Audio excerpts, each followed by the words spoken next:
Frú forseti og góði gestir, við erum hjartalega velkomin á stjórnendaverðlaun Stjórnvísi árið 2026. Anna Kristín heiti ég og er formaður stjórnar Stjórnvísi. Og það er mér sannur heiður að bjóða ykkur velkomin hingað í dag þar sem við komum saman til að fagna framúrskarandi stjórnendum og mikilvægu hlutverki þeirra í íslensku atvinnulífi. Mér langar að byrja því að óska öllum þeim sem tilnefndir eru til stjórnendaverðlauna Stjórnvísi árið 2026 innilega til hamingju. Það eitt að hljóta tilnefningu er gríðarlegt afrek og vitnisburður traust, fagmennsku og árangur. Tilnefningar koma oft frá samstarfsfólki og endurspegla því raunveruleg áhrif og virðingu innan starfsumhverfisins. Að vera leiðtogi er ábyrgðarmikið hlutverk. Það snýst að skapa skýra sýn, byggja upp traust og leiða fólk áfram. Góðir stjórnendur skapa einnig umhverfi þar sem fólk fær að vaxa, þar sem mistök eru lærdómur og þar sem árangur er sameiginlegur. Slík forysta hefur áhrif sem nær langt út fyrir vinnustæðin sjálfan og hún mótar menningu, samfélag og framtíð. Markmið stjórnendaverðlauna Stjórnvísi er einmitt að vekja athygli á slíku framúrskarandi starfi, örva umræðu og faglega stjórnun og hvetja stjórnendur til að efla þekkingu sína, hæfni og færni. Með því vill Stjórnvísi leggja sitt af mörkum til aukinna fagmennsku á sviði stjórnunar á Íslandi og þessi athöfn minnir okkur á hversu mikilvægt það er. Að lokum vil ég færa styrktaraðilum hátíðarinnar sérstakar þakkir fyrir stuðninginn. Án ykkar væri ekki mögulegt að halda þessa veglega hátíð þar sem við fáum tækifæri til að heiðra þau sem skara fram úr. Að lokum vil ég óska ykkur öllum ánægjulegrar stundar og býð nú á svið Salóme Guðmundsdóttir, formaður dómnefndar stjórnendaverðlauna Stjórnvísi, sem mun gera grein fyrir vali dómnefndar. Takk fyrir.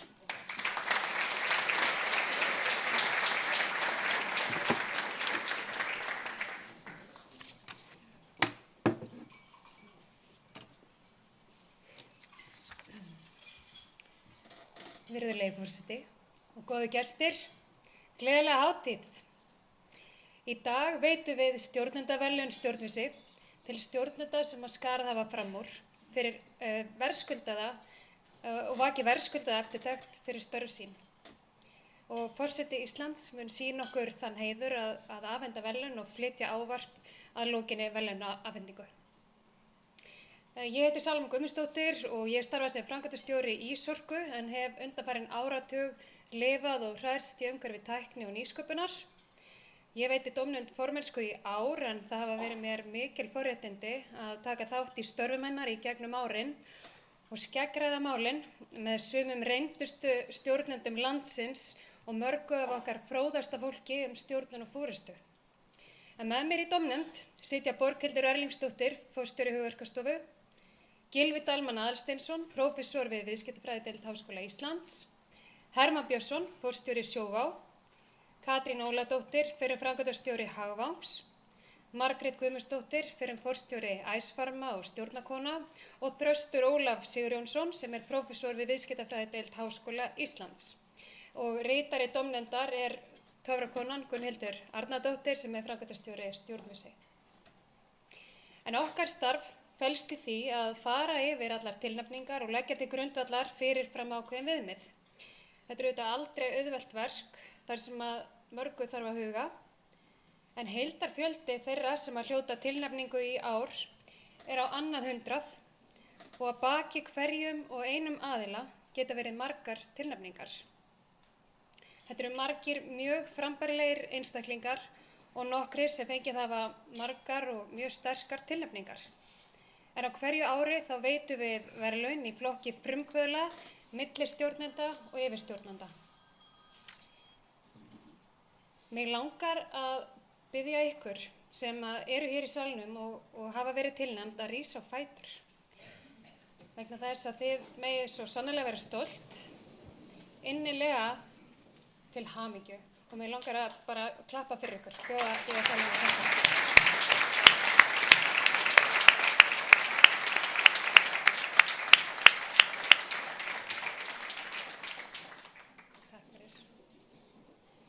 En okkur er ekki nætt að vanbúnaði og nú er komið að því að tilkynna niðurstöðu dómnefndar, Svo ég vil biðja forseta Íslands, frú Höllu Tómasdóttur, að koma hingað upp til mín.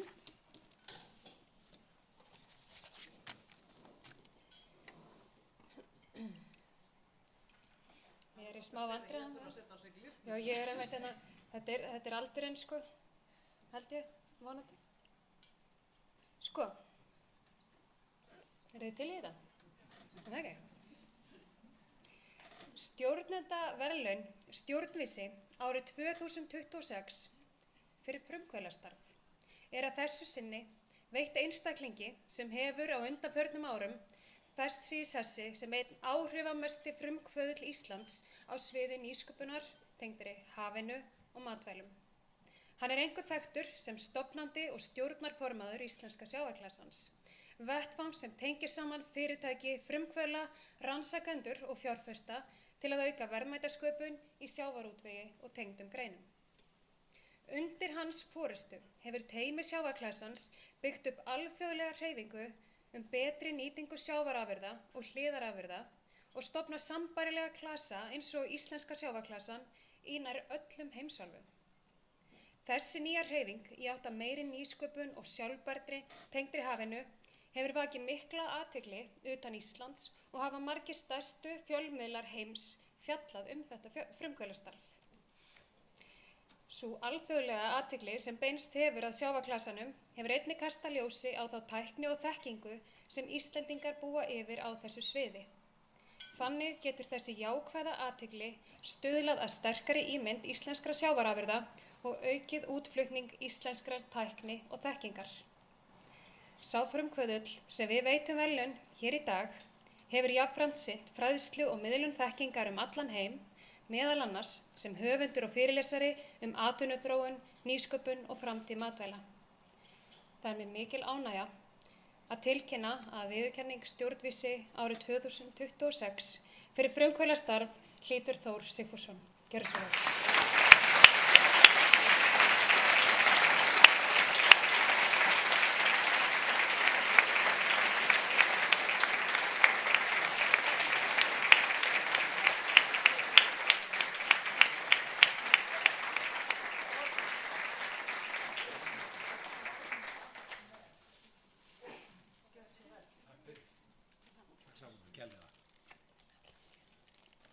Kæru vinir, það er mér sönnan ánægja að taka við þessari viðurkenningu.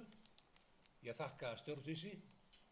Ég vil nú byrja á því að þakka fjölskyldu minni, eiginkonu og nánum vinum fyrir þetta einstaka samstarf sem við hef átt við allt þetta fólk í gegnum tíðina. Ég vil líka segja takk Ísland. Það sem er svo einstakt, við skulum ekki gleyma, er að við erum auðvitað frumkvöðla land og það eru gríðarleg tækifæri fyrir þessa þjóð að gera ennþá betur á þeim sviðum þar sem við erum best. Og stundum vitum við ekki sjálf hvað við erum góð í því sem við getum gert. Og það á til dæmis við okkar mataraframleiðslu. Þar sem við erum algjörlega einstök í einstakri stöðu til að gera ennþá betur. Ég vil líka þakka Íslandi fyrir annað. Og það er að taka svona vel á móti útlendingunum.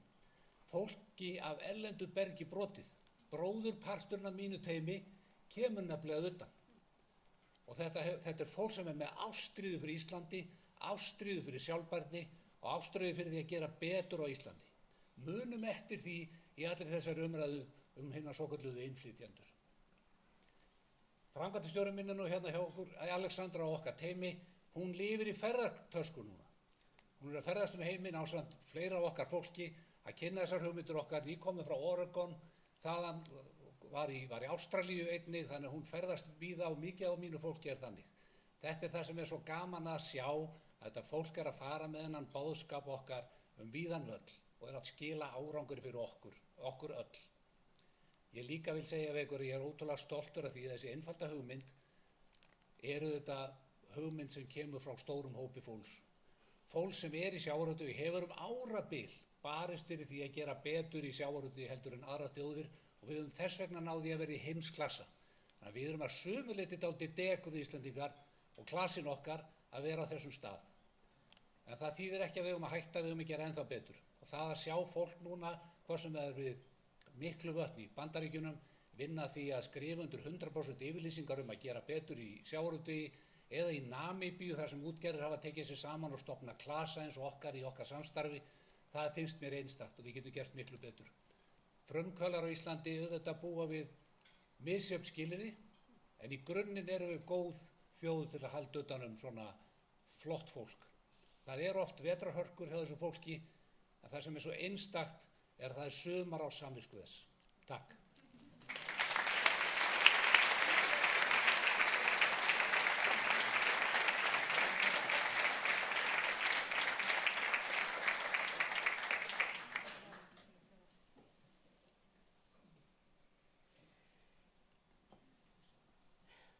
Aftur, ég veit ekki hvort það aldurinn, það svo gaman að sjá hvað mikið ungu fólki í salnum. En ég varð bara að nefna það. Ánægjulegt.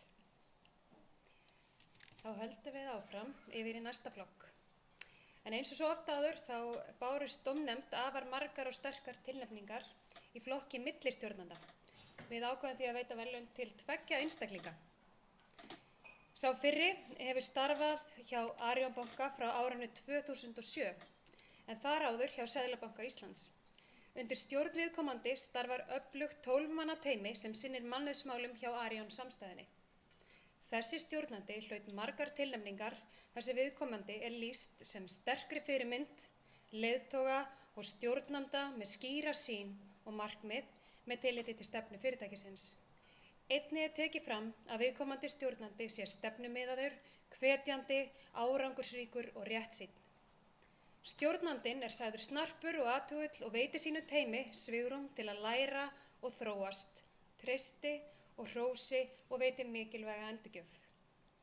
Viðkomandi stjórnandi hefur byggt upp heilbrigt og hvetjandi svið þar sem jafnrétti í hávegum haft. Beitir virkri upplýsingagjöf þar sem fundir árangursríkir á báða bóga. Þá leggur stjórnandinn ríka áherslu á þróun og nýjungar í þágu fyrirtækisins til að ná settum markmiðum. Ekki síst lögð áhersla á sveigjanleika í starfi og mikilvægi, jafnvægisvinnu og einkalífs.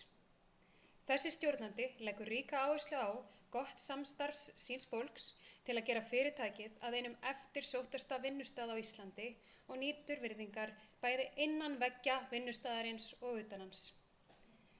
Það sönn ánægja að tilkynna að fyrri stjórnendaverðlaun stjórnvísi í flokki millistjórnenda árið 2026 hlýtur Helga Halldórsdóttir, forstöðumaður hjá Arion banka. Gjörðu svo.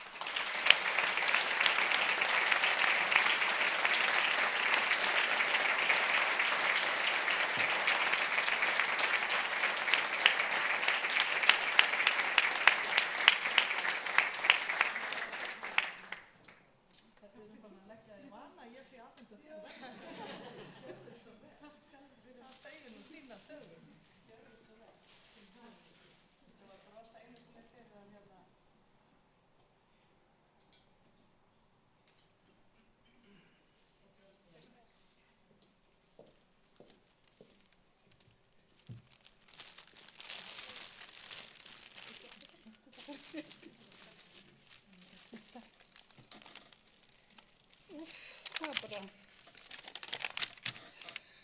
virðulegi forseti, stjórn og félagsmenn stjórnvísi og aðrir góðir gestir.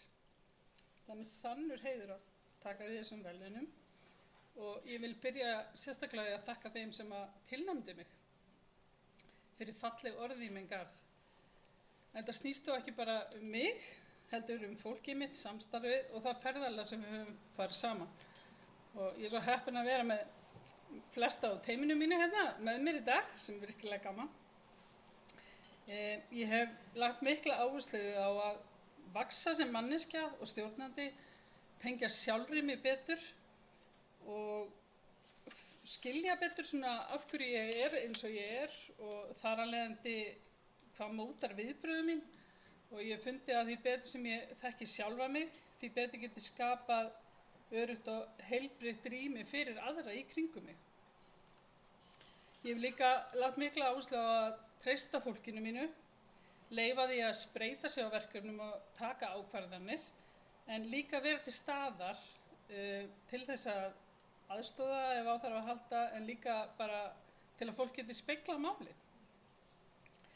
Og ég trúi því að þegar að traust, stuðningur og sveigjanleiki til staðar þá getur fólk blómstrað og það auðvitað bara þannig að það vilja allir standa sig vel í starfi en það okkar stjórnandi að búa til umgjörðina til þess að fólk geti gert það.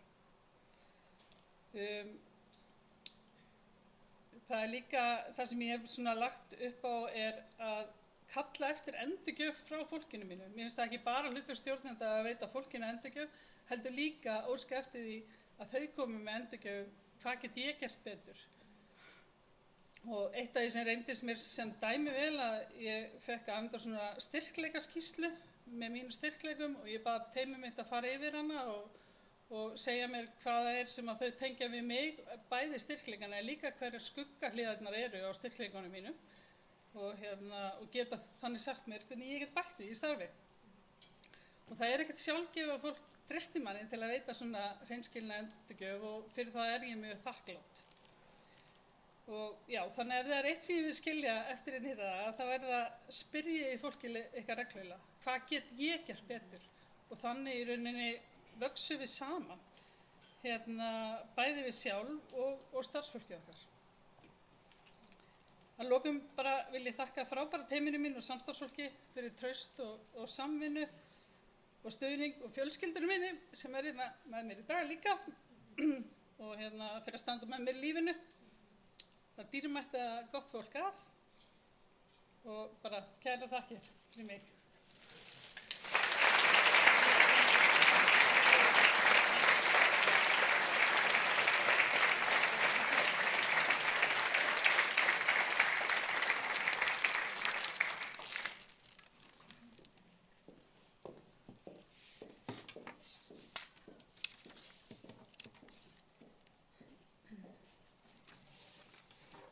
Jæja, gott fólk. Seinni verðlaun, ég sleppist ekki við þetta. Í flokki milli stjórnenda hlýtur einstaklingur sem sinnt hefur ýmsum störfum innan sama fyrirtæki síðastliðin 22 ár. Viðkomandi hóf þar störf árið 2004 sem söluráðgjafi á gólfi eftir að hafa lokið háskólanámi í viðskiptafræði. Hann ætlaði í fyrstu að staldra stutt við en fékk fljótt mikinn áhuga á smásölu og rekstri verslana og þá var eiginlega ekki aftur snúið. Stjórnandinn fékk tækifæri til að færa sig í skrifstofustarf og tók þátt í að opna fyrstu vefverslun fyrirtækisins sem fór í loftið árið 2007 eftir 2 ára undirbúning og fór að mestu fram í lítilli kompu sem líkja mátti við kústaskáp fyrir ofan verslunina sem þá var staðsett á Smáratorgi. Hann tók síðar við stöðu forstöðumanns innkaupadeildar og í framhaldinu fékk hann stöðu aðstoðar framkvæmdastjóra áður en hann tók við sem framkvæmdastjóri félagsins í byrjun árs 2022. Saga þessa stjórnanda innan félagsins teygir sig því vel út í alla anga fyrirtækisins. Með skýrri stefnu og hugrekki til að innleiða nýja leiðir í þjónustu og rekstri hefur viðkomandi stjórnandi fengið starfsfólk með sér í vegferð sem hefur skilað markvissum framförum fyrir félagið. Fyrirtækið sem hann starfar hjá hefur ekki bara haldið áfram að vaxa og styrkja stöðu sín á markaði, heldur einnig náð langtíma markmiðum starfsánægju og ánægju viðskiptavina. Nú síðast þegar fyrirtækið fékk viðurkenningu fyrir ánægðustu viðskiptavini á raftækjamarkaði. Þessi árangur undirstrikar þá skýru framtíðarsýn sem stjórnandanum hefur tekist að skila til starfsfólks með mannlegri nálgun, mælaborðum og ástríðu. Metnaður viðkomandi skilar sér ekki bara í rekstri og ánægju viðskiptavina og starfsfólks, heldur hefur staða vörumerkisins styrkst til muna. Þann árangur má sjá á mælingu félagsins sem og í viðurkenningum á borði menntaverðlaun atvinnulífsins og viðurkenningu Brand sem besta íslenska vörumerki Mannus árið 2024 ásamt fleiri verðlaunum og viðurkenningum sem félagið hefur hlotið á síðustu árum. Og þessi árangur endurspeglar vel þann metnað sem stjórnandi býr yfir, en samstarfsfólk hans hefur haft orð á því að hann sé svo kappsamur og annt að vinna, að hann sé oft í samkeppni við aðila mína ýmsu mælikvarða sem hafa ekki einu sinni hugmynd að hann sé að keppast við það, fyrir en mögulega eftir hann hefur haft betur. En hann hefur mikinn og sterkan húmor og heyrist fjörið í kringum hann oft langa leiðir innan veggja höfuðstöðva móðurfélagsins. Honum annt starfsfólkið sitt, viðskiptavini og þá vegferð sem félagið á, en eitt af lykilloforðum og gildum félagsins lýsir áherslum stjórnandans nokkuð vel, en það er: það sem skiptir þig máli, skiptir okkur máli. Það er okkur því sannur heiður að veita seinni stjórnendaverðlaun ársins í flokki millistjórnenda Óttari Erni Sigurbergssyni, framkvæmdastjóra Elko. Gjörðu svo vel.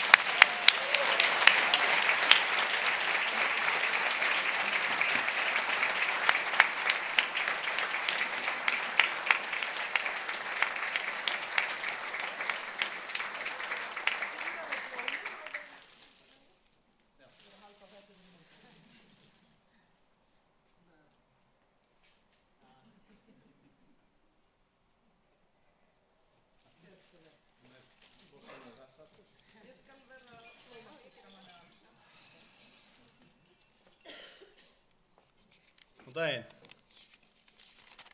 Ég er með smá doðrant hérna, ekki lengra en 3 mínútur sko. Virðulegi forseti Íslands, fulltrúar, stjórnvísi, dómnefnd og aðrir góðu gestir. Þetta var rosalega flott yfirferð á mínu störfum og minni ferli hjá Elko. En þegar ég hóf störf hjá Elko árið 2004, nýútskrifaður á háskóla og stóð á gólfinu að selja prentar og tölvur og það er það sem ég var að gera. Það datt mér aldrei í hug ég myndi standa hérna í pontu 22 árum síður að taka á móti þessari viðurkenningu.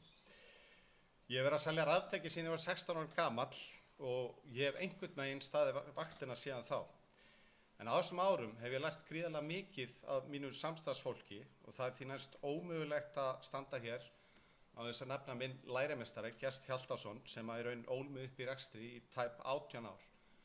Ég á honum mikla þakkir skilið, leiðsögn, traust og lærdóm sem ég fekk frá honum. Þetta var mótað mig sem stjórnanda og það er gríðarlega mikilvægt fyrir starfsfólk í dag að hafa stuðning og leiðsögn frá sínum yfirmönnum og það vantar alls ekki upp á mér en það er Ásta Fjells þegar ég fór stjórastólum hjá Festi. En fjölskylda mín hefur staðið þétt við baki á mér líka í gegnum þessi ár. Kona mín Kristín Helga hún er þarna, hún á heiðursæti í þessari vegferð, hún hefur stutt mig bæði í námi og starfi, hún ætti eiginlega að vera á launaskrá hjá Elko, hún er með stærra Elko hjarta en ég. En þegar maður staldra við þá kemur eins og tíðrætt imposter syndrom kemur upp. Hverjum er árangur fyrirtækis að þakka? Og það er mjög einfalt, það er starfsfólkinu. Ég hef verið svo einstaklega lánsamur að fá að starfa með framúrskarandi hópi starfsfólks og þá einum besta forstöðumannahópi landsins. En við höfum staðið þétt saman með skýra sýn til framtíðar. Og ég horfa á ykkur hérna. Forstöðumannahópurinn er hérna í salnum í dag. Þetta er þvílíkt flott heimi og ég vil nýta tækifæri að hrósa þeim innilega. Árangurinn ræðst nefnilega ekki af einum einstakling. Hann næst aðeins þegar við stöndum saman sem einn heild. Þessi viðurkenning er því ekki mín ein, hún er okkar. Smá tár hérna. Á minni vegferð hef ég lært ákveðin gildir sem að nýst mig virkilega vel eftir ég var stjórnandi. Ég tilengja mér alskins möntrur, framþróun eða dauði, gerum betur í dag en í gær. Og svo keppnisskapið, brjála keppnisskap, annars sæti er aldrei valmöguleiki. Aldrei. En í grunninn hafa mínar áherslur verið einfaldar. Það er heiðarleiki, samskipti, metnaður, húmor og traust. Og með þessum gildum er hægt að skapa umhverfi sem veita bæði gleði og öryggi sem er gríðarlega mikilvægt. Það á að vera gaman í vinnunni, ef það tekst ekki þá höfum við eitthvað að fara að leið og við þurfum að lagfæra. Að mínu mati hefur okkur tekist þetta í Elko og árangurinn tala sínu máli. Í dag er bæði auðmjúkur og stoltur og gaman að fá verðlaun frá forsetanum. Ég þakka stjórnvísi fyrir faglegan og glæsilegan viðburð og dómnefndinni kærlega fyrir þessu útendingu bara.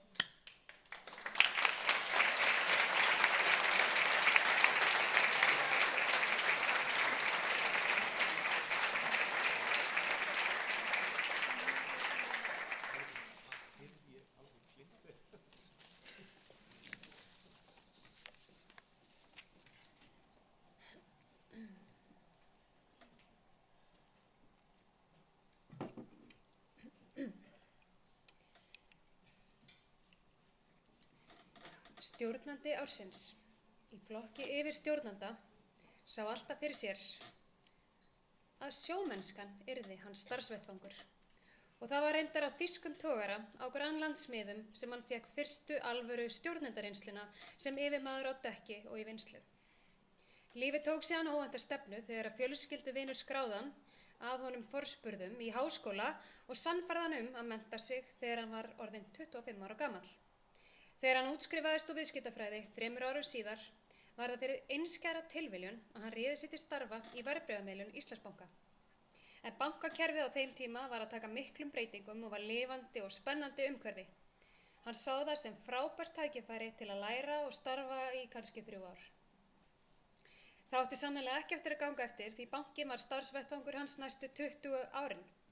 En störfin og hlutverkin mörg, fjölbreytt og krefjandi og hann lauk einnig MBA-námi á þessum tíma. Frá haustinu 2008 var hann framkvæmdastjóri fyrirtækjasviðs og árið 2017 urðu síðan breytingar með sameiningu 3 tekjusvið í bankanum og hann tók við sem framkvæmdastjóri fyrirtækja og fjárfestasviðs. Í janúar 2019 tók lífið aftur óvænta stefnu þegar hann var ráðinn forstjóri eins af stærstu fyrirtækjum landsins. Þau ár sem viðkomandi stjórnandi hefur starfað hjá félaginu hafa verið umbreytingatími, bæði innan félagsins en einnig mýmargar áskoranir í ytra umhverfi. Frá því hann tók við störfum hefur hann lagt áherslu á að nútímavæða menningu félagsins með ýmsum leiðum til að tryggja félagið sé vel í stakk búið til að takast á við áskoranir og tækifæri í nútíð og framtíð. Það hefur hann gert með markvissum leiðum, allt frá leiðtogþjálfun stjórnenda og arftakaáætlunum yfir í að umbylta sýn stjórnenda á reksturinn til að styðja við ákvarðanatöku og tryggja gott flæði upplýsinga fyrirtækið. Nú síðast leiddi hann stefnumótun sem unnin var alfarið innan félagsins og tryggði virka þátttöku frá starfsfólki allstaðar úr starfseminni. Útkoman er skýr og flott stefna sem mun styðja vel við starfsemina fram á veginn. Í rökstuðningi segir meðal annars: hann hefur einstakt lag á að taka tillit til allra og nýta styrkleika starfsmanna sama hvaða löndum eða menningu þeir koma frá. En þess ber að geta að alþjóðastarfsemi félagsins nær til 20 landa þar sem nærri helmingur starfsmanna starfar erlendis. Hann hefur með einstakri lagni náð að gera stórt alþjóðlegt fyrirtæki að einnig sterkri liðsæld þar sem framtíðarsýn og stefna er skýr. Einnig kemur fram að það sem einkennir þennan stjórnanda er að hann er maður fólksins. Hann kemur eins fram við alla og ber virðingu fyrir fólki. Hann gerir mikla kröfur til samstarfsfólks og enn meiri kröfur til sín en leið sanngjarn. Það sem hann gerir einstaklega vel er að deila upplýsingum en það er einn af hans mestu styrkleikum og þannig fær hann fólki með sér. Hann treystir fólki því fólki er treystandi. Og þannig finnur fólk líka að það er haft með í ráðum og hlusta þegar ákvarðanir eru teknar. Enda hefur starfsánægja sjaldan ef einhver tíman verið hærri í félaginu. Að lokum segir: hann er kletturinn sem ekkert haggar. Hann er kröfuharður en á sama tíma ótrúlega góður við fólki sitt. Hann hefur þessa leiðtogahæfileika sem oft er svo erfitt að útskýra. Þú ert leiðtogi þegar fólk sækist eftir að vera í þínu liði. Þannig er hann. Það er okkur sönn ánægja að tilkynna að stjórnendaverðlaun stjórnvísi árið 2026 í flokki yfirstjórnenda hlýtur Vilhelm Þorsteinsson, forstjóri Eimskip. Gjörðu svo vel.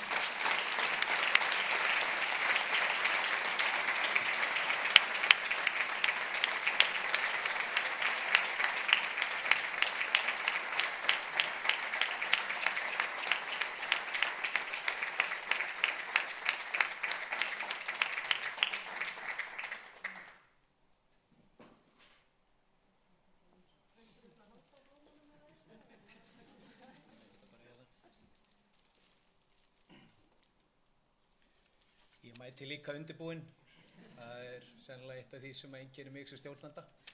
Mæta undirbúinn til leiks. En frú forseti, Halla, ég þekki hana sem Höllu, og aðrir góðu gestir. Þetta er falleg og ég er ákaflega stoltur af þessari umsögn, en ég mun kannski endurtaka eitthvað af því sem sagt var. En það komið þægilega óvart þegar ég sá og fékk fréttir af því að ég var tilnefndur sem yfirstjórnandi ársins og mikill heiður að verða þessari viðurkenningar aðnjótandi. Ekki síst þegar maður renndi gegnum listan af öllum þeim frábæru og hæfileikaríku stjórnendum sem voru tilnefndir og það eru sannarlega fleiri sem getur staðið hérna í mínum spórum í dag. Það er oft sagt að það þurfi heilt þorp til að ala upp barn og það er ekki ósvipað með stjórnanda að yfirleitt er það aldrei stjórnandi einn sem að nær árangri, heldur teymið, og það að fá tækifæri og traust og vera heppið með teymi kringu sig, það er gríðarlega mikilvægt. En ég hef verið svo lánsamur að vera með gott fólk í kringum mig, bæði sem yfirmenn, undirmenn og samstarfsaðila. Frá því að ég fekk mína fyrstu stjórnunarreynslu og margt sem ég lært af því og hefur mótað mig. Og fyrir það er ég gríðarlega þakklátur, vegna þess eins og ég sagði að þá er það einhvern veginn þannig að maður næri ekkert árangri einn. Nú, það var nefnt hérna í ræðunni að ég hef verið orðinn 25 ára þegar ég hóf háskólanám, sem að þykir svona frekar seint, minnst águst á þeim tíma. Á þeim árum og í aðdraganda þess þá var ekki margt sem að benti til í mínu lífi að ég ætti eftir að feta þessa braut sem að ég hef feta síðan. Hausinn á mér og þær hugmyndir sem ég hafði framtíðina, þær voru einhverjum allt öðrum stað en seinna átti eftir að koma í ljós. Og mér langar að nefna þetta vegna þess að það er oft talað um menntun drengja og áskoranir í starfi þeirra, og við sjáum hlutföll drengja í háskólasamfélaginu sem er til þess að gera lágt í samanburði við stúlkur, og þannig var að þetta getur oft verið yfirþyrmandi og mér fannst ég einhver hluta hafa misst að. Vinir mínir voru útskrifaðir, margir hverjir og flestir, þegar ég hóf háskólanám. En það er aldrei of seint að breyta kúrs ef áhugi kviknar eða aðstæður breytast. Og ég vona að þessi saga og svo staðreynd að hún getur kannski kveikt í einhverjum sem að tengja við þetta. Það er margar oft auðveldara að ræða rekstur fyrirtækisins eða segja sögur heldur en að vera að tala um mig sjálfan. En það eru vissilega ákveðnir þættir sem að svona kannski einkenna mig sem stjórnanda og sem að mig langar að deila með ykkur. Og það bæði byggist á mínu karakter en líka gildum, en síðan vissulega því sem að ég hef lært af fólkinu sem að ég hef starfað með í gegnum tíðina. Ég hef líka marga fyrirmyndir og mér langar að nefna eina, en það er Birna Einarsdóttir, sem ég starfaði mjög lengi og náði með í Íslandsbanka. Ég lærði margt af henni og hef tileinkað mér sumt af því. Og það til dæmis að vera óhræddur við að deila upplýsingum og fá þannig fólk með. Og að sama skapi að sýna fólki einlægan áhuga, virðingu og væntumþykju. Og talandi um að deila upplýsingum, en ég hef oft sagt það að deila upplýsingum er sterkasta stjórntæki sem til er. Með því treystur fólki, af því að fólk er traustsins vert. Og það er ótrúlega gefandi að sjá kraftinn sem getur leiðstöðlaðingi þegar að fólki treyst að færa upplýsingar. Það getur hlaupið áfram með boltana, tekið ábyrgð, skilað góðum árangri. Þannig verður skemmtilegri í vinnunni, þannig líður líka fólk betur og hlutur þeirra er skýrt. Ég held að sé líka óhætt að segja að ég geri mjög ríkar kröfur til þeirra sem að vinna með mér, en trúi því að ég geri, að minnsta kosti jafn ríkar kröfur til mín sjálfs. Og ég legg áherslu og hef alltaf lagt áherslu að leiða með góðu fordæmi, sýna fólki áhuga, setja mig í spor þess, hlusta og reyna að skilja við hvað er að fást. Og þetta á við alla í fyrirtækinu, það er minnst ástu markmið mitt og það er svo endurgjöf sem að ég hef fengið. Vera aðgengilegur, koma fram að virðingu og setja mig ekki á háan stall. Þess vegna þótti mér sérstaklega vænt þegar góður fjölskylduvinur hringdi í mig við tækifæri eftir að hafa búin að vera 1 ár í starfi í Eimskip og sagði hún að það ætti ákaflega gott að sjá að ég var ekki kominn með forstjóraveikina. Hann sæi það á göngulaginu vegna þess að það hefði ekkert breyst. Sá hinn sami hafði löngu áður líka kennt mér og sagt mér hvernig það væri ótrúlegur kraftur fólginn í því að skapa andrúmsloft og fyrirtækjamenningu þar sem starfsfólk væri óhrætt við að tjá sig. Og allir myndu róa í sömu átt, eða eins og hann orðaði það, if you see something, say something. Í gegnum tíðina hef ég verið óhræddur við að gera breytingar, stundum að vel ígrunduðu máli, en stundum líka hraðar og byggt á tilfinningu og innsæi. Þannig hafa til dæmis margir, og ég er ákaflega stoltur af því, fengið framgang í starfi, alveg eins og ég fekk sjálfur framgang ungur í starfi sem yfirmaður á togara á Grænlandsmiðum við krefjandi aðstæður, en líka á ferli mínum sem spannaði 20 ár í Íslandsbanka, þar sem á cirka 2 til 3 ára fresti þá fékk ég framgang í starfi og yfir tíma var störfin og hlutverki mín fjölmörg. En sem stjórnandi það líka ofta að taka erfiðar ákvarðanir eða leiðinlegar ákvarðanir eins og manni finnst. Og eitt af því sem ég hef lært af pabba sem var lengi í krefjandi starfi sem skipstjóri og náði góðum árangri sem slíkur, er að í slíkum aðstæðum þá er yfirleitt best og hreinlegast að ganga hratt og vel til verka. En það er nú þannig með mannauðsmál á sama tíma og þau eru með mest gefandi störfum og verkum sem að sinnir að þá geta þau líka verið krefjandi á stundum.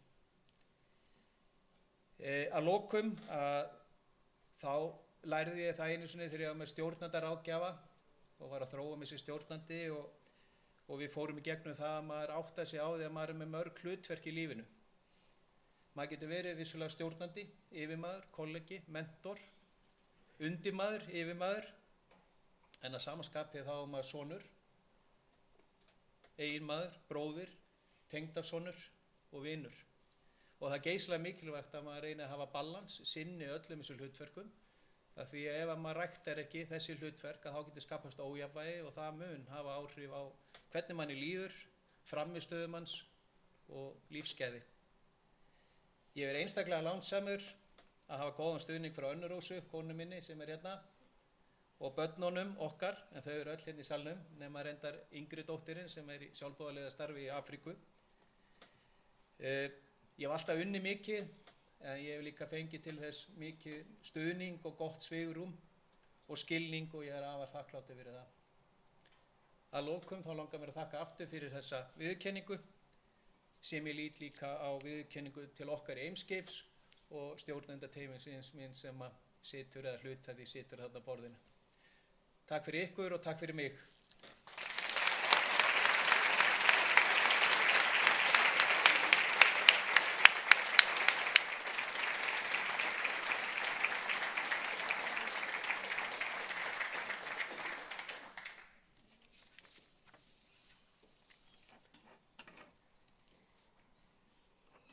Kæru gestir, dómnefnd stjórnunarverðlauna Stjórnvísi veitir einnig í ár sérstaka heiðursviðurkenningu til stjórnanda sem stendur á tímamótum á sínu 30. ári á forstjórastóli.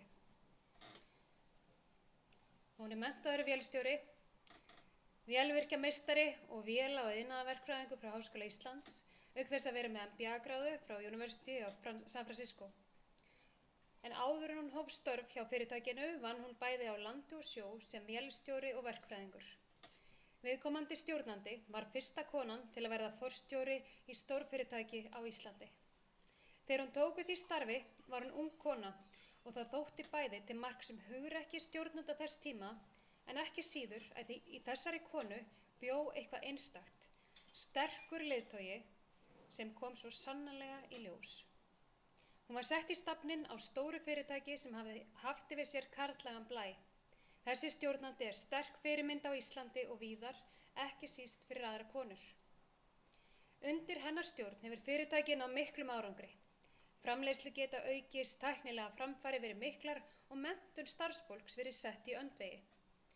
Öryggismál, heilbrigði, góð samskipti, jafnrétti og umhverfismál hafa verið sett á oddinn.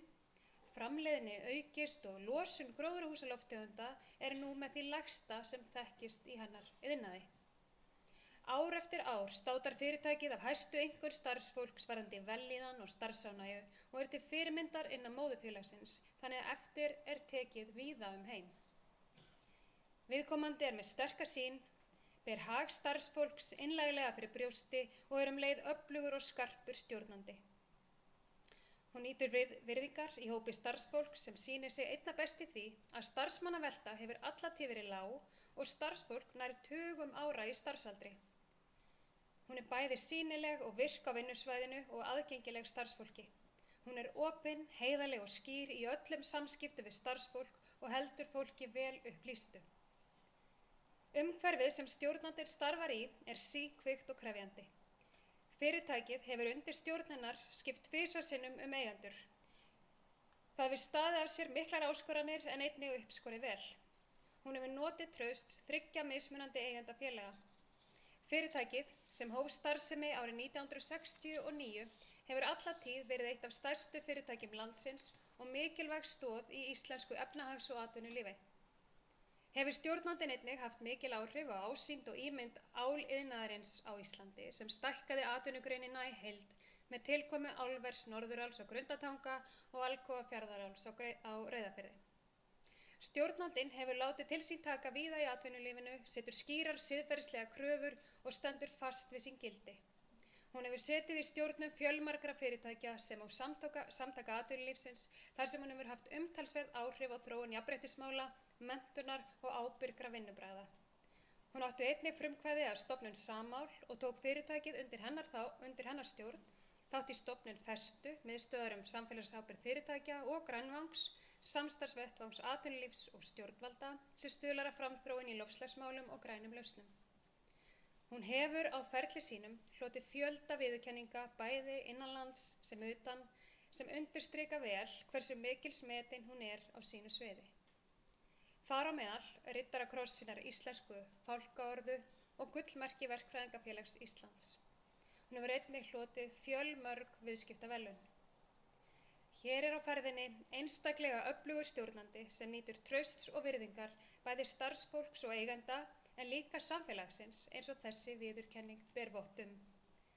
Það er okkur einstök ánægja að tilkynna að heiðursverðlaun stjórnvísi árið 2026 hlýtur Rannveig Rist, forstjóri Rio Tinto á Íslandi.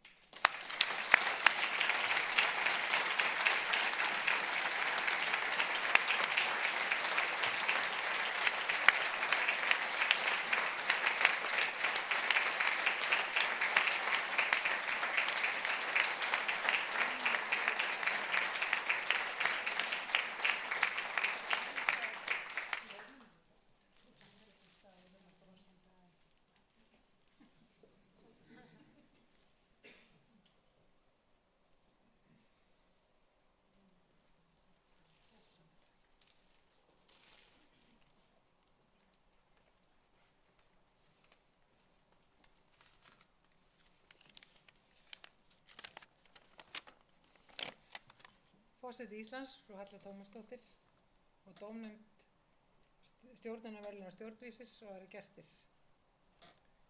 Ég þakka kærlega fyrir þá viðurkenningu sem mér er sýnt hér í dag. Það er mjög ánægjulegt að veita þessum verðlaunum viðtöku. Það eru tímamót framundan hjá mér nú í vor þegar ég læt af störfum sem forstjóri Rio Tinto á Íslandi eftir að hafa mætt í vinnu í Straumsvík tæplega 36 ár og þar á 30. ári sem forstjóri. Þess vegna er ég nú oft spurð þessa dagana hvernig mér líði við þessi tímamót og svarið er einfalt, mér líður vel. Ég er þakklát fyrir það að geta litið sátt öxl á tíman í álinu. Ég er þakklát fyrir stóran hóp samferðamanna í gegnum þessi ár sem er stutt við bakið á mér og gefið mér tækifæri. Og ég er þakklát fyrir gefandi samstarf við frábært fólk sem hefur starfað í gegnum árin í Straumsvík. Það er auðvitað aldrei einsmanns verk að reka fyrirtæki þessari stærðargráðu og til þessar samheldinn hóp sem er tilbúin að róa öllum árum í sömu átt. Byggja upp fyrirtækið, sjálft sig og leysa saman úr því sem mætir okkur á leiðinni. Ég hef sagt og stendur það að eina sem ég er alveg örugglega mjög góð í er að velja fólk til starfa. Og ég er mjög sannfærð það. Það hefur verið mín gæfa í gegnum árin af öllum mínu starfsferli að ráða til mín frábært fólk og hér er mín dásamlega framkvæmdastjórn og fólki hefur staðið með mér vaktina bæði til lengri og skemmri tíma. Og mér finnst fátt meira gefandi og skemmtilegt en að sjá starfsfólki mitt blómstra og vaxa. En það er fleira sem hefur komið sér vel í þessu starfi og það er til dæmis það mér finnst alveg óskaplega gaman að ferðast. Og mér leiðist alls ekki að dvelja á flugvöllum og ég held að það sé mjög sjaldgæfur eiginleiki. Ég er líka þakklát fyrir þann stuðning sem ég fengi frá eiginmanni mínum og dætrum og fjölskyldum, niður allri sem eru þannig. Og þeir hafa gert mig kleift að standa vaktina í öll þessi ár. Að vera svona lengi í sama starfinu hefur þann augljósa ókost að maður situr uppi með eigin mistök. Maður situr í súpunni. En það hefur aftur á móti þann kost að það býður upp á tækifæri til að læra af eigin mistökum. En það er nokkuð sem færri og færri stjórnendur fá tækifæri til nú til dags. Við þessi tímamót langar mig til að óska þess að álverið í Straumsvík og áliðnaðurinn í landinu haldi áfram að dafna og ég óska þess einnig okkur stjórnendum, almenningi og ráðamönnum svona heilt yfir beri gæfa til að temja okkur að hugsa til langs tíma, sjá stóru myndina og sjá lengra. Því þykir mér það afturför að skammtíma hugsun ræður oft ferðinni, hvort sem að ræða í fyrirtækjarekstri eða stjórnmálum. Við þurfum að horfa lengra, við þurfum þolinmæði, við þurfum seglu og við þurfum úthald. Þau sem voru við stjórnvölin þegar álverið í Straumsvík var byggt á sínum tíma, hugsuðu til langs tíma og út frá heildarhagsmuni þjóðarinnar. Og það er hugsun sem er mikilvægt að varðveita. Takk fyrir.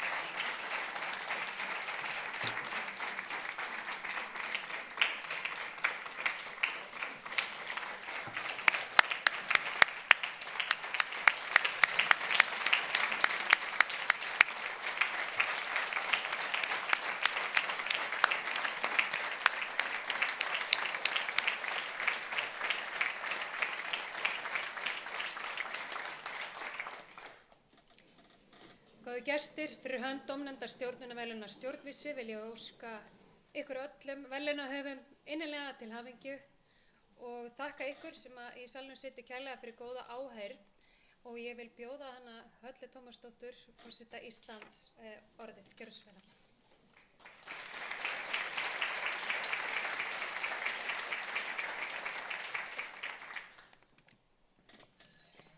Kæru vinir, ég ætla að leyfa mér að byrja þannig því að ég þekki ykkur svo ótrúlega mörg. Ég er hér í annað sinn og ég vil byrja á því að fá að óska ykkur verðlaunahöfum innilega til hamingju.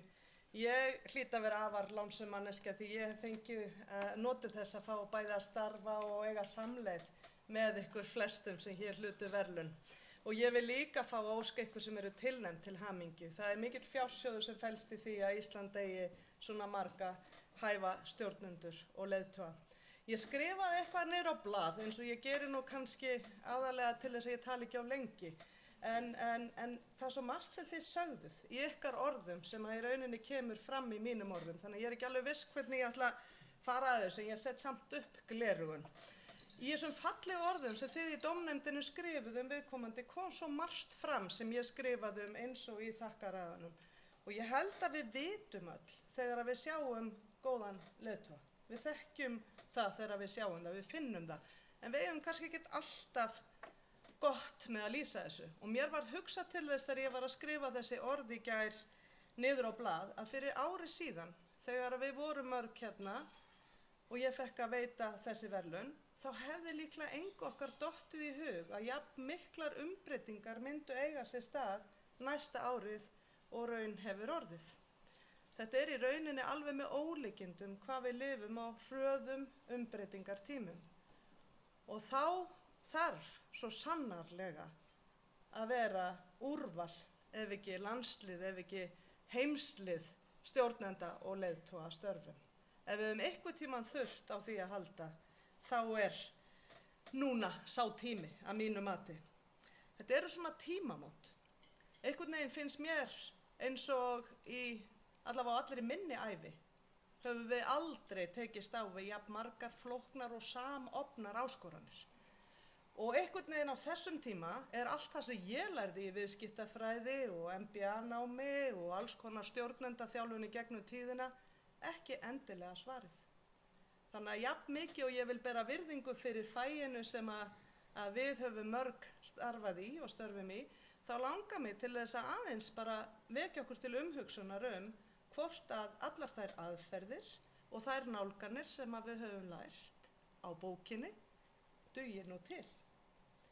Ég hef lengi verið mjög áhugasöm munin á milli góðs stjórnanda og góðs leiðtoga og helst þurfum við að vera hvoru tveggja. En ef við lærum bara að vera stjórnendur, þá höfum við líklega aðalega lært að stýra þekktum stærðum í þekktu umhverfi. Það er orðin ótrúlega lítill hluti af okkar starfi, hvort sem við störfum í einkageiranum eða í opinberum hlutverkum eða jafnvel bara sem foreldrar. Því að það er svo mikill hraði og mikil umbreyting og ég held að þetta leiðtogahlutverk sem að við höfum kannski ekki talað eins mikið af því að ég var nú einu sinni kennari líka, sé einmitt eitthvað sem við þurfum að fara að velta meira fyrir okkur. Og hér gerðu þið það í svo mörgum og fögrum orðum, bæði í umsögn dómnefndar og þið sem að hlutuð verðlaunin og þið eru augljóslega fólk sem að taki til eitthvað svo margt af því sem ég held að við þurfum í rauninni að fara að kenna. Það er staðreynd að við Íslendingar búum gjarnan eða höfum að minnstakosti búið gjarnan yfir mikilli seiglu og sveigjanleika. Það hefur reynst okkur vel. Við höfum þurft að búa að þessum eiginleikum og það eru grunn eiginleikar góðs leiðtoga. Það er engin spurning að það mun reyna á þetta, ekki bara þetta árið, heldur allavega í allmörg ár enn því að við erum að fara í gegnum svo miklar umbreytingar og við búum að þessu. Þetta er í karakternum okkar. Ég spyr mig stundum að því hvort að við séum að þjálfa þetta í næstu kynslóð. Ég er ekki alveg viss að við séum að skila því til hennar og ég held að við ættum að velta því fyrir okkur. Við vitum og þið sögðu það öll í fallegum orðum að samstarfshæfni og samskiptahæfni skiptir sköpum. Þetta er augljóst en það reynir ennþá meira á þetta í upplýsingaóreiðu og gagnvart flóknum vandamálum þar sem margir aðilar þurfa að vinna saman. Oft þvert á fyrirtækið, oft langt út fyrir fyrirtækið, oft þvert á samfélagið og stundum þvert á ólíka menningar heima. Þá reynir nú heldur betur á þetta. En sá eiginleiki sem að ég velti mest fyrir mér þessa dagana er sköpunarkrafturinn og hvernig við leysum hann úr læðingi. Því við þurfum ekki bara að leysa sköpunarkraft úr læðingi til þess að finna nýjar lausnir á þekktum vandamálum. Við þurfum bara stöðugt að leysa hann úr læðingi til að mæta fordæmalausum aðstæðum. Þannig að ég held að sköpunarkrafturinn sé eitthvað sem búi líka dálítið í okkur Íslendingum. Móðir náttúra er hér ennþá að skapa nýtt land, þannig að við erum nær þessu heldur en margir aðrir. En ég held að við þurfum að rækta hann. Og kannski er það sá kraftur sem getur flutt fjöll og raunverulega gerir það og breytt sjó í land og ýmislegt annað sem að virðist oft ómögulegt í fyrstu. Þessi frumkvöðlakraftur, þessi sköpunarkraftur er held ég það sem getur komið okkur í gegnum þessar umbreytingar. Og það held ég að við þurfum að kenna og rækta með okkur sjálfum og í öllum sem að við snertum. Þannig að ég vil biðja ykkur og hvetja ykkur dálítið til að horfa á sköpunarkraftin og gera það að styrkleika okkar. Ég trúi því að við búum að styrkum grunnstoðum í bláa hagkerfinu, í græna hagkerfinu, í landi þar sem að þáttaka allra við erum fremst í heimi að loka kynjabilinu. Ég vona að við verðum fremst í heimi að loka kynslóðabilinu sem í vaxandi mæli er að búa til vandamál heim allan. Og við erum einhvern veginn eitt elsta lýðræði og lýðveldi í heimi. Við höfum langa hefð fyrir því að geta talað saman og leyst vandamál og fundið skapandi lausnir. Ég leyfi mér stundum að segja að við séum land lausna og lista. Að þannig sé sköpunarkrafturinn alltaf hérna að leysa eitthvað. Og ég held að landi lausna og lista muni farnast vel, sama hvað gengur á, svo lengi sem við vinnum á styrkleikum okkar og við reynum að virkja sköpunarkraftin í öllum. Ég ætla að leyfa mér að halda því fram að það búi leiðtogi í okkur öllum. Það fari ekki eftir stærð skrifstofu eða titli, heldur sé það innra með okkur öllum. Þessi þörf til að leggja eitthvað að mörkum, þessi þörf til að vaxa, þroskast og gera gagn og láta gott að sér leiða. Ég held að þetta sé innra með okkur öllum, hverju og einu okkar. Og ég held að það búi líka innra með okkur öllum áttaviti. Við vitum rétt frá röngu, við vitum flest fyrir hvað við stöndum, en það reynir oft ekkert á það fyrir en vindurinn blæs í fangið eða stormurinn er allt í kring.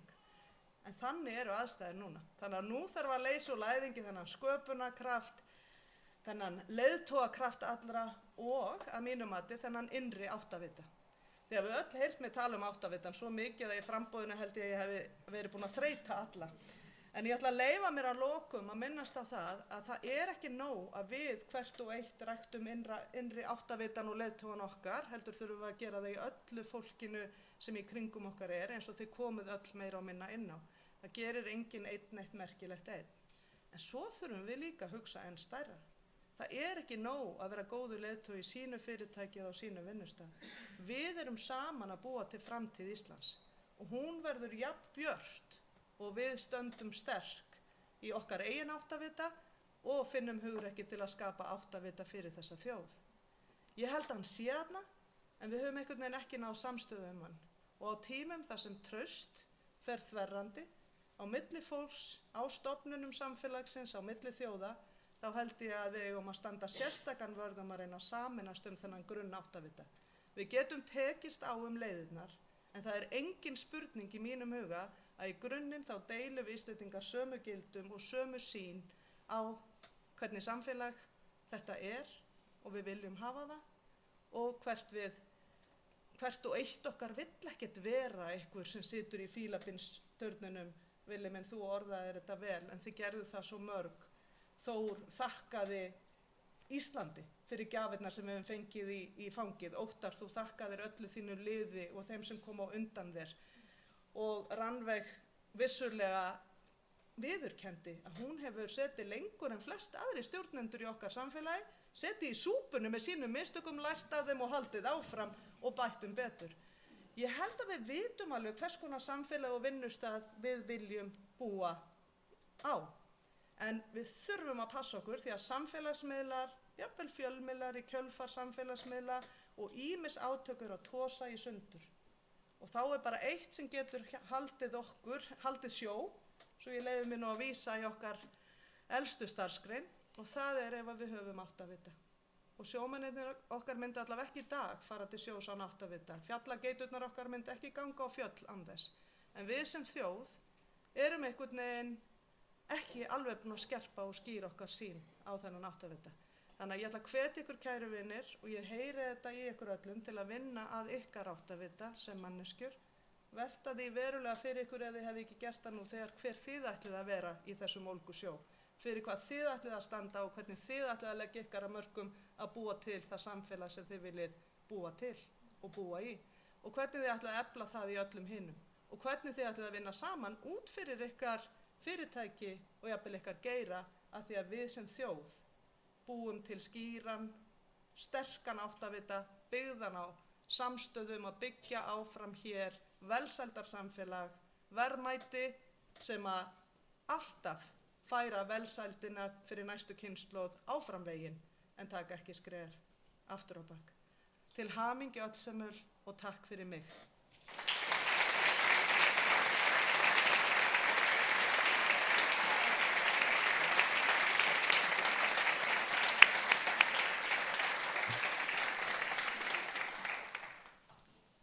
Kæru verðlaunahafar, innilega til hamingju.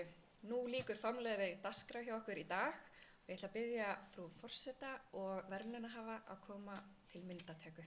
Takk fyrir komuna. Takk fyrir samveruna.